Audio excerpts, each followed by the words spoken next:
Today, we're looking at a small Pro Tools setting that helps your edits line up with how we actually hear rhythm. And it helps you navigate your session and edit much faster with much less guesswork. Before we get into the actual setting that helps your edits line up better with how we actually hear rhythm, let's lay some groundwork. So first of all, let's talk about the zoom tool. So in Pro Tools, I have the zoom tool here. You can use it to just click and drag and zoom in on a certain area. You can also use zoom shortcuts. So I like to do R and T. So R is zoom out, T is zoom in. I'm hitting T right now. And if R and T do not work, then you just need keyboard commands focus mode to be on. So you need this little A to Z icon to be yellow. So as I click on it, see how it goes yellow to gray. You want that to be yellow so that these shorter shortcuts like R and T work. So R to zoom out, T to zoom in. You can also do command and then the brackets to zoom out and in. So open bracket, close bracket. So usually I'm not actually using this zoom tool. I'm usually living in the smart tool, which is these three tools combined. And I'm using R and T to zoom in and out. Now, in conjunction with the zoom tool, I'm just going to hit B to break to split this up into multiple clips here.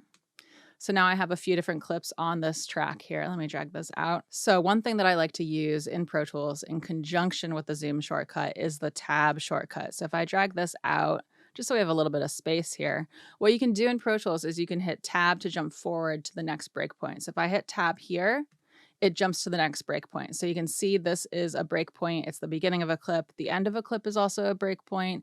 Also, if you have a fade in or out, so if I add a fade out on this one, we'll see how that works here in a second.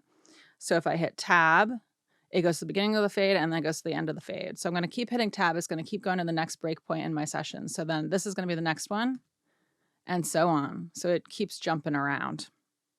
So if I go hit enter to go to the beginning and then I hit tab to go forward, you'll see how it goes to the next breakpoint each time I hit tab. So it's going to the next one and then on, and it goes through the session. So the other thing that you can use is you can do option tab to go backwards. So if I do option tab, now I'm jumping backwards.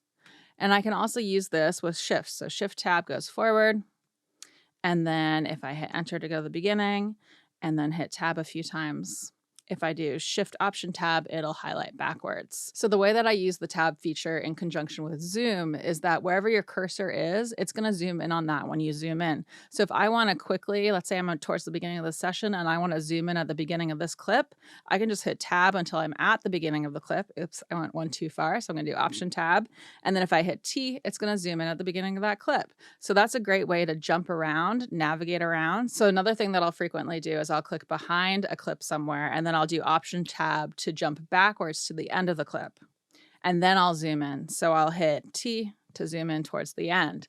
And that's a handy one because if you notice, if you click on a clip here and then you zoom in with T, it's going to go to the beginning of whatever your highlight is. So that makes it sometimes difficult, right? If you don't have something behind a clip, but you want to jump in to the end of the clip, you don't have something behind it that you can click on and zoom in on really easily. So the way to navigate that, again, is to click behind it, option tab, and then T to zoom in. And you can also, you'll notice if you click on a clip to highlight it and you don't have the beginning of your highlight displayed within the edit window, if you zoom in, it will zoom in on the end here for you. So that's another way you can do it. Sometimes I do occasionally use that, not to get us distracted, but sometimes I will click and then I will zoom in until we don't see the end and then I'll scroll. So I'm holding shift and scrolling my mouse.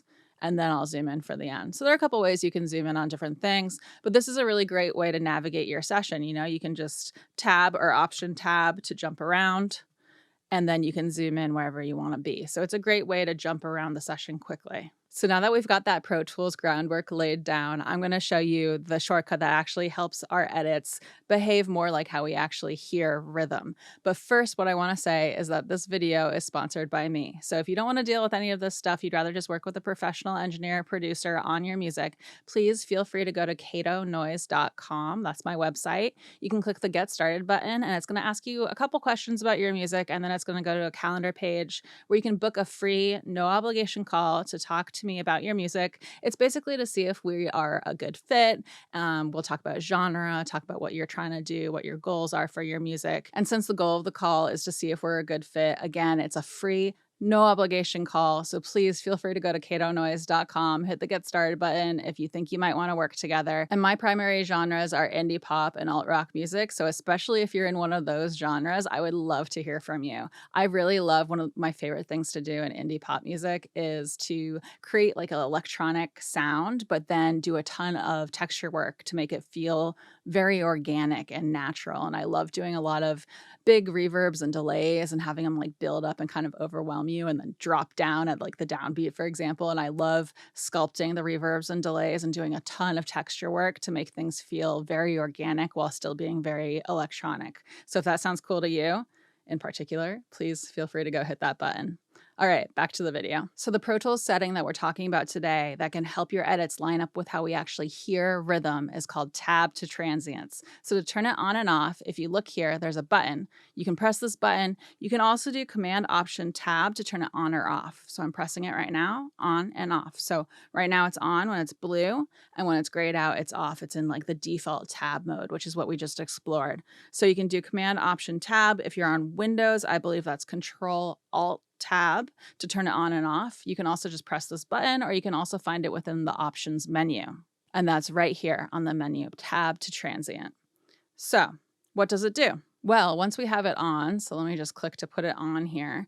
Once we have it on, our tab function works in a similar way, but it's going to jump to the transients. So instead of just jumping to the breakpoints in our session, so wherever the clip is broken or the fade starts or ends, for example, it's going to jump to what's called a transient. So with sound, when we talk about a transient, it's often the initial uptake of the sound, or it's the high frequency snap of a sound is often what we talk about with transients.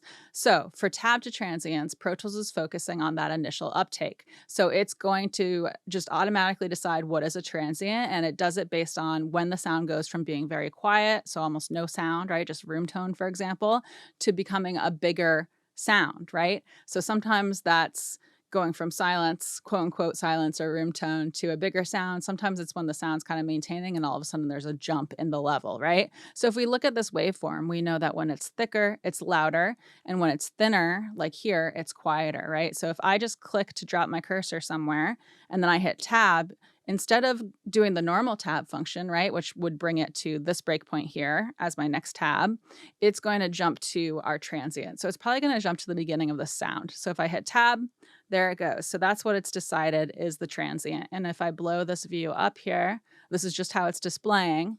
You'll see that that really is the beginning of the sound, right? It's kind of where it initially jumps. And sometimes it makes a lot of sense the way it decides here. Sometimes it's a bit confusing to us because it's using computer math. It's doing computer logic to figure it out. But if I hit tab again, you'll notice it's going to jump to the next transient point. So that's this spot where it gets really quiet here. It's when it's picking back up again. So let me just keep hitting tab and you'll see it kind of jump around. And it's looking for those spots where it's going from thin, so quiet, to thick, to louder, right? So if I hit tab, it's going to jump through. So otherwise it behaves the same, right? So if I again click here, I'm going to hit tab to get past my initial fade here. But if I hit tab and then I hold shift, it's going to highlight the range of whatever I'm doing, right?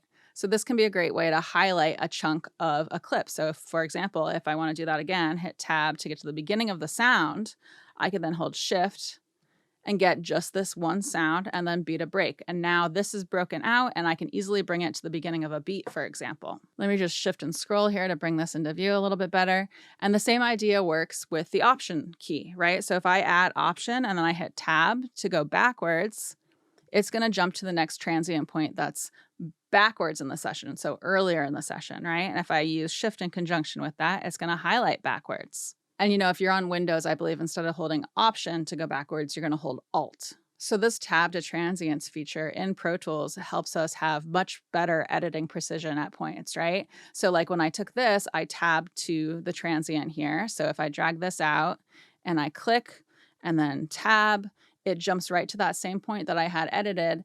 And so this could be great, especially this is a vocal, so it might not be the best example for this particular case, right?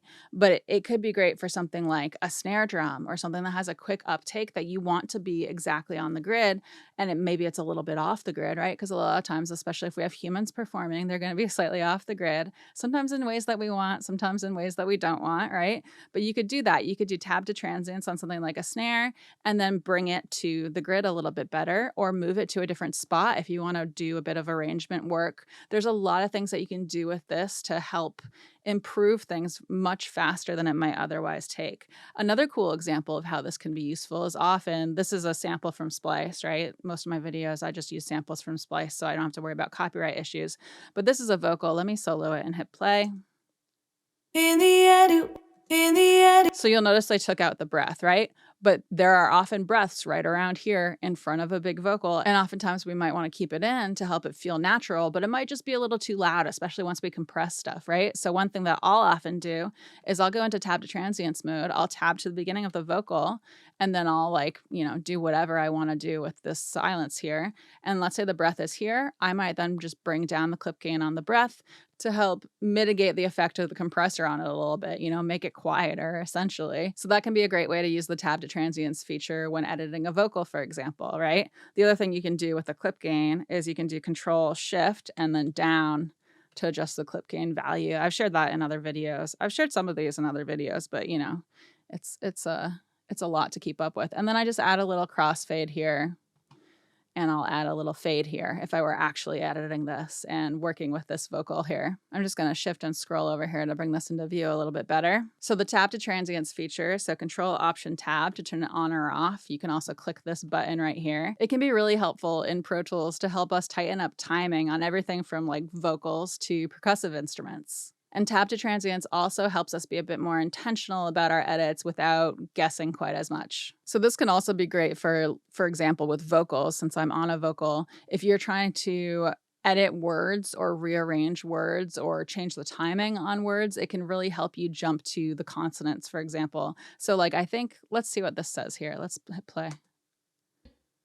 20 seconds holding my... Yeah, so that looked like a consonant to me. So it's a t, right? So with tab to transients, I can really quickly hit tab, and it's going to tab to that t. Now I can hit B to break, and now I have the beginning of that t separated out. I can then move it around, right? So I can also do that, for example. Let's see this one. I wonder what this one is. 20 seconds. So that's the D on the wood, right? I think that was a wood. Flash flood. Flood. Flash flood. Okay, so it's the D on the flood, right? So if we had multiple vocals here, sometimes these D, T, like B, these sounds kind of, if you have multiple vocals, oftentimes they don't quite line up. And this one, right, it's a little bit off the grid. So if I wanted to get it lining up with the grid a little bit better or lining up with other vocals a little bit better, I could use tab to transients here. So if I hit tab, it jumps to the beginning of that sound, and now I can hit B to break it out. And maybe I have it broken over here. So now I could just bring this to the grid or line it up with another vocal. So for example, if I had another vocal down here, I could just move it around. I could zoom in now really easily because it's going to zoom in at the beginning of my highlight, right? So my highlight begins at the beginning of the sound here. If I want to blow this up to see it, and see it a little bit better, move it around. I could get it even more precisely on the grid or lined up how I want it to be lined up. You might not always want it to be exactly on the grid, but lining up with the other vocals, lining up with the rest of the music, whatever works for your mix. So this can be a lot faster, a lot more accurate, If I just did T to zoom in, I'm gonna hold Command to drag this out a bit.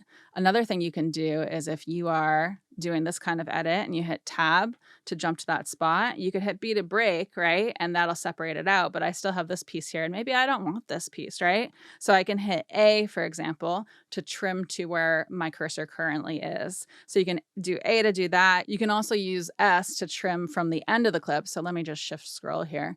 So if I zoom out a little bit, where does this even end? Where are we, guys? So if I hit S here, it's going to trim from the end of my clip, which is where this break point is here, and it's going to trim it to where my cursor is. So I'm going to hit S, and there, it's trimmed it for me. So that's the basic idea. Again, you can also use this on drums, right? So I have like a drum loop here. Let's solo this. Oh no, I have these grouped. So I'm going to uncheck that, and I'm just going to deselect this guitars group. I don't know why my drums are in there. This is a drum loop. Let me just bring this up and make it a bit taller and then drag it up here so we can see it. And then let's kind of zoom out because this drum track is a little bit loud. So we kind of want to see where our transients are. So you can do the same thing to edit with drums, right? So I hit tab, it's going to jump around. It did jump to this. Let me do it again. There, it jumped to the beginning of that sound and then beginning of that sound, right? You can use this to edit. And sometimes, let me zoom in on this. I'm going to hit beat a break, zoom in. So it kind of lost the beginning of this. So oftentimes I'll go look and I'll adjust, but that's a great place to start. And then you can move things around, work accordingly, and then go from there. All right, so that's about it for today. I'm going to zoom out here with my R key. I hope someone out there finds this helpful. Please let me know what you think in the comments below. Let me know what shortcuts you find helpful. I would love to hear about it. I'm always looking for new shortcuts and always looking for ways to improve my workflow in Pro Tools. And again, if you don't want to deal with any of this stuff, you'd rather just work with a professional audio engineer, a professional producer. I started working in commercial studios over 20 years ago now. So I've been doing this for my entire adult life. I've been working as an audio engineer full-time for my entire adult life. So I would love to talk to you. Go to my website. It's catonoise.com, and you can hit the Get Started button, book a free call with me. It's just going to ask you a couple questions about your music, and then it takes you to a calendar page. That calendar page is synced up with my studio, so it sees what time I have available, and you can book whatever works for you, and then we can talk about your music and see if we're a good fit. And other than that, I have a Patreon, so it's patreon.com/catonoise. My patrons get some additional content. They get early release videos as I make them. They get a Discord server that we're all hanging out on, sharing stuff on, sharing free plugins on, stuff like that. We're nerding out, talking about music and audio and all things within that universe. And we also have a book club on the Discord. And in my book club, it's so much fun. We're reading all audio engineering, music production books. Occasionally we read something that's a little more focused towards like creative work or something like that, but it's so much fun. We usually meet Sunday mornings in the Discord server in the voice channel. We just do audio, so it's pretty chill. There's only a few of us, but if any of that sounds cool to you, then please check out my Patreon. So it's patreon.com/catonoise. It helps support this channel. It helps keep it independent. You can join for as little as $1 a month. And other than that, I come out with new videos on Wednesdays, and thank you so much for hanging out. Okay. I don't know what to say. I went to Music Pro 2026. It's a music conference. I think it's the first time they've done it, and it was in LA at the Musicians Institute in Hollywood, I believe. And it was so much fun. There were a bunch of talks, saw some people that I know, met some new people. There was a showcase, people performed, really good performers. It was amazing. It was so much fun. And I'll post about it on Instagram. So if you don't follow me on Instagram, if we're not connected on Instagram, then please follow me. It's at Cato Noise, and I follow people back. So if you're like obviously, especially if you're obviously a music person, I'll follow you back. The only time I don't follow people back is if they have a private account, because I don't want to like infringe on that if I don't personally know them. So if I haven't like met you in person where I could ask you if I should follow the private account, then I just won't do it. But other than that, I do follow people back, and I like connecting with people on there. So if you want to see the photos and the video from that conference to see if you might want to go next year, then go check out my Instagram. It's like me doing a shameless self-promotion thing again. I got this t-shirt up there too. I got it at Amoeba Records, which is nearby. But I have to go up again this weekend for a meeting, so maybe I'll go wander over that way and have some fun. Okay. I hope you're doing well. Bye.